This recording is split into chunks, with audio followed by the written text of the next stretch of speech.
minamahal. Alright, so pangatlo nating topic dito is ito. Si Bato de la Rosa. Gusto ko nang umalis kay Sara kapag nagamit ka na. Iwan ka na. Eh, mga vloggers nga, di ba? Pansinin ninyo. Iniiwan niya sa ere. Ganun kasama si Sara Duterte. Naalala ninyo yung mga vloggers na nakulong sa ibang bansa? Iniwan niya eh. So, ano pa bang asahan natin dyan? Okay, pangatlo natin pag-uusapan ito. PNP. PNP clueless on Bato de la Rosa's whereabouts. Ngayon, ang kailangan natin dito si General Torre. Okay, tapakita natin sa inyo. Ang kailangan natin dito si General Torre. Hanapin si Bato. Diba? Okay, may nag-comment dito. Ask General Torre, he can do it. Kahit sa bunker ka pa magtago, Senator Bato de la Rosa. Ito yung nakakapagtaka kay Bato, no? Sinasabi niya noon, go ahead, Trillanes. Make my day. Di ba, ang dami niyang sinasabi na, go ahead, Trillanes, make my day. Ang dami niyang hanash. Pansinin ninyo, ang tapang niya before eh. Yan yung nakakapagtaka dito kay Bato de la Rosa. At tapang nga tao.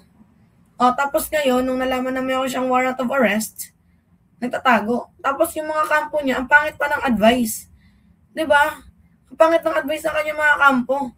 E di mas lalo nila pinapahamak. Itong si Senator Ronald Bato de la Rosa. Meron na papakita sa inyo.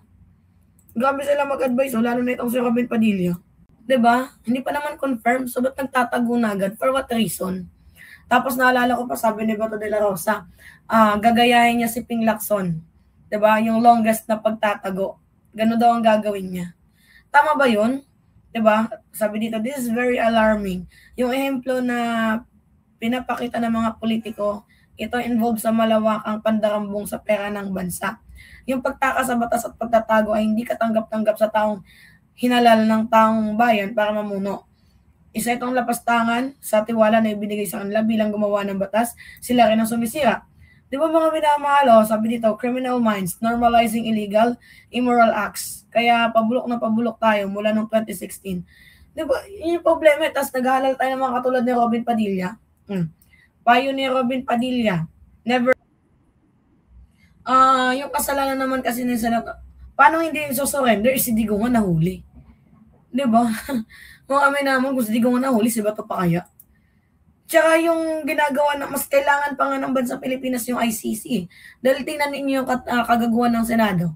Nagbotohan na ibalik si former President Duterte. So mas lalo na pinapatunayan na mas kailangan ng Pilipinas ang International Criminal Court dahil walang maayos na hustisya dito sa ating bayan.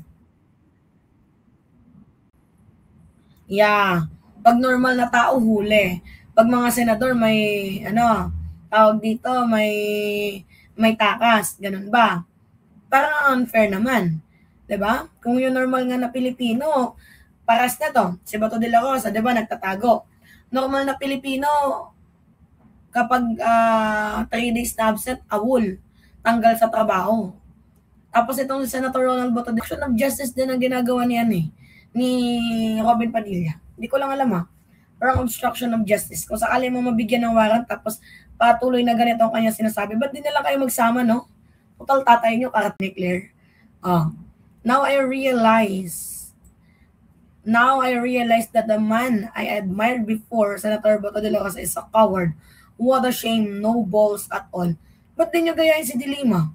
Di ba na yung sabi ni Dilima? Go ahead. Ikulong nyo ako. Total, yan naman yung papakita sa inyo. Sila lang din yung nagkakampihan, no, mga minamahal. Si Mima lang, nagpatahol kay Marcoleta. Iyak nga Di ba? Umiyak si Marcoleta Okay. Yan Senator Bato de la Rosa. Bago naman yan, sinabi ni Ombudsman Boying Remulla na naniniwala silang nasa Pampanga lang si Senator Bato, bagay na inalmahan ni Attorney Torion. Pakinggan natin ang kanyang pahayag.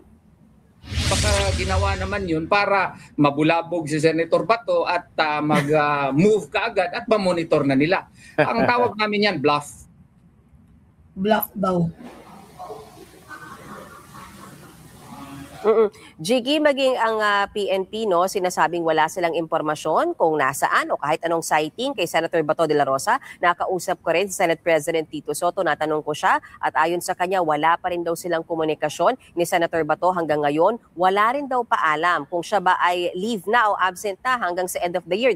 Alam nga natin, hindi na siya nagpakita simula nung mag-resume ang session noong November 11. At tinanong ko rin Senate President Tito Soto kung paano kung mag-surface si Senator Bato at piliin na magkubkob o magtago sa loob ng Senate building. Dahil alam natin, hindi pwede ang kahit anong arrest kapag ang senador ay nasa loob ng Senate premises. Bagay na hindi na sinagot ni Senate President Soto. Jiggy? At mayan, kung hindi nakakausap ni Attorney Torion, si Senator De La Rosa, paano nila pinag-uusapan yung magiging legal strategy nila? Ang gusto ngayon, Jiggy, ng kampo ni Senator Bato de la Rosa, magkaroon ng clear-cut guidelines mula sa pamahalaan, gayon din sa Korte Suprema, paano ba yung proseso ng pag-implement ng ICC warrant. Ano? Gusto rin daw malaman ni Senator Bato kung ano yung kanyang mga karapatan sa ilalim ng ating batas. So ano ba yung batas na yan? Yan yung Republic Act 9851 o yung Philippine Entity gaya nga ng ICC. Narito ang bahagi ng pahayag ni Attorney Torion. Presumably, yes. If the judicial processes would be clarified, as to what would be his rights if he would be surrendered.